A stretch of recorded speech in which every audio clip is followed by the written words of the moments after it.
Hey, cool cats. Happy Monday. For those of you that have been waiting patiently for Judy Blume's Double Fudge Chapter 5, here it comes. Chapter 5, Bye Bye Sue. Jimmy asked me to come down to see his new place. I convinced Dad to take me on Saturday afternoon. The downside was we had to bring Fudge and Tootsie with us because Mom was at work. She says her new job with Dr. Julie is the best she's ever had. As soon as we were through the turnstiles at the subway station, a train came along. We got lucky and found seats together. Sometimes the subway cars are so crowded you have to stand squeezed between strangers. Like sardines in a can, as Grandma would say. Personally, I hate the idea of being compared to a sardine. The smell reminds me of cat food, even though Grandma says sardines are good for your bones. Probably cat food is, too. It wasn't until we got off the subway at Spring Street that I noticed Fudge was wearing just one shoe. On his other foot, he had on only his yellow and black bumblebee striped sock. "Where's your shoe?" I asked him. "What shoe?" "The one that's not on your foot." "Oh, that shoe," Dad said. "Put on your other shoe, Fudge." "I can't." "Why not?" Dad asked. "I took it off to itch my foot, and now it's gone." "Gone?" Dad said. "Yes," said Fudge. "That was one of your new shoes," Dad told him. "I know, Dad. And now you've lost it."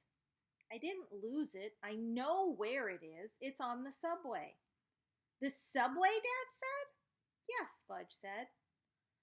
I should have convinced Dad to let me take the subway to Jimmy's on my own. There's no such thing as a simple trip downtown with my brother. He turns everything into a major production. Dad spotted a transit cop and waved her over, calling, "Excuse me." "Can I help you?" the transit cop asked. "Yes," said Dad. "I'd like to report a missing shoe."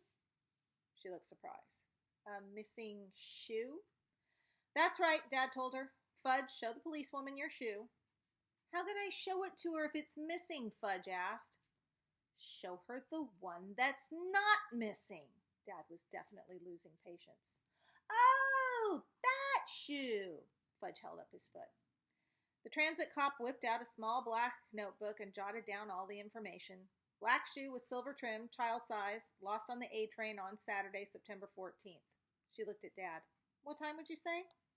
"Somewhere between 2 and 2:30, Dad told her. "Somewhere between 72nd Street and here." When she was done taking notes, she closed her notebook and shoved it into her pocket.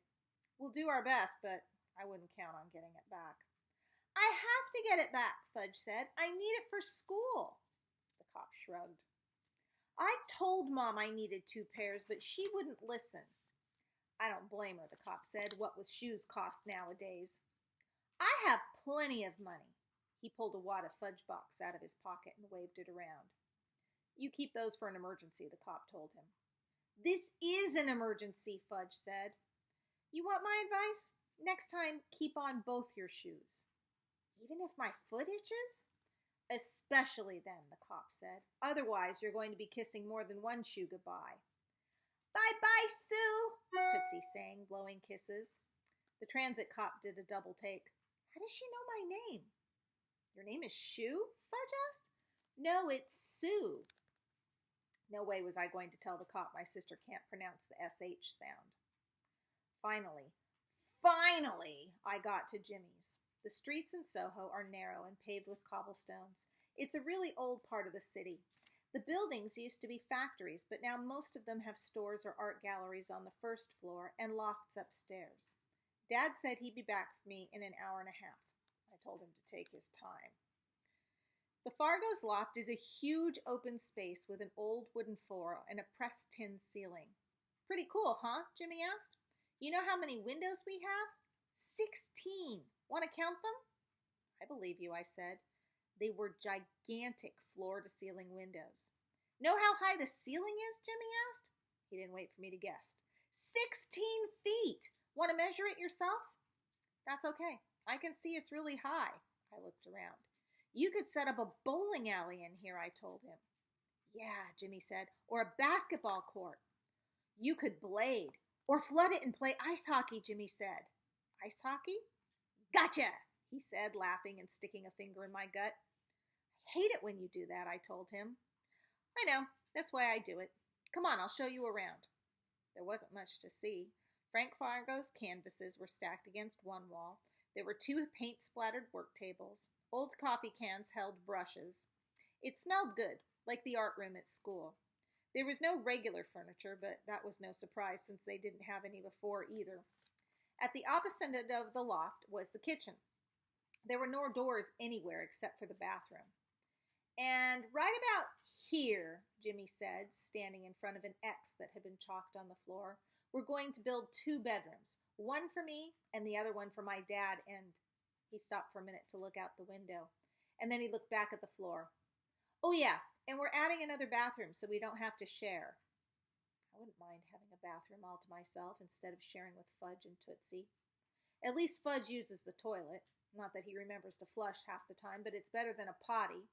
Not that Tootsie actually uses her potty for anything except a place to sit, but someday she will, and then... And I'm getting a bunk bed, Jimmy said, so you can stay over. We might get a dog, too. A dog? I was surprised. Mr. Fargo's never really liked Turtle, and Turtle isn't crazy about Mr. Fargo either. What kind of a dog? A Yorkie, I think. A Yorkie? But they're so small. I know. I tried to imagine Jimmy and his father with a Yorkie, but I couldn't. So how about a game of sock hockey, asked Jimmy. Sock hockey's a game we invented. Yeah, sure, I told him, kicking off my shoes. Jimmy passed me a broom and grabbed another for himself, threw down a box of Jell-O for the puck, and the play began.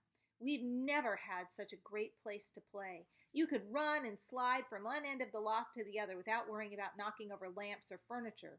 Not just because there weren't any, but because the place was so big. We were totally into our game when we heard a banging on the door. Uh-oh, Jimmy said. He wiped his sweaty face with the bottom of his T-shirt and went to the door. Who is it? He called. This is Goran, your downstairs neighbor. He spoke slowly in an accent I couldn't place. Don't open it, I whispered. But Goran is our downstairs neighbor, Jimmy said. I met him this morning.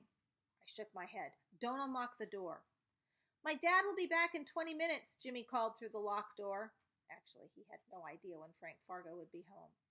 So what's going on? Goran asked from the other side of the door. All that pounding. It sounds like the ceiling's going to cave in. How am I supposed to concentrate? Sorry, Jimmy said.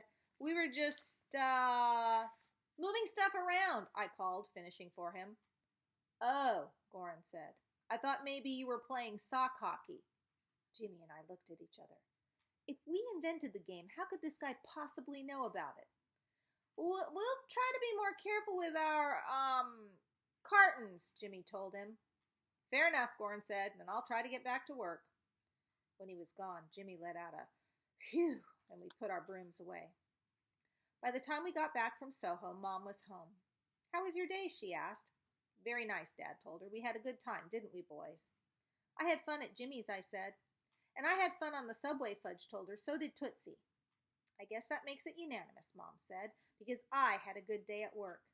Yay, it's unanimous, Fudge sang. That's when Mom looked down and noticed that Fudge was wearing one shoe and one fringed and beaded moccasin. Where did you get that moccasin? She asked. From the store, Fudge said. The man took it out of the window. It was a real bargain, right, Dad? Dad nodded. Well, where's your other shoe, Fudgy? Mom said. Fudge didn't answer. Dad put his arm around Mom's shoulder. It's a long story, honey. Really long, Fudge added, laughing.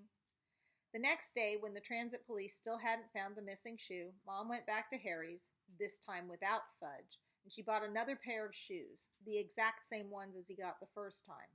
So in case Fudge grows a third foot, he'll be all set. And with my brother, nothing is impossible. Okay, stay tuned for tomorrow. Chapter 6 is called Mr. Money. Hope you're having a great day. Miss you guys. Mwah.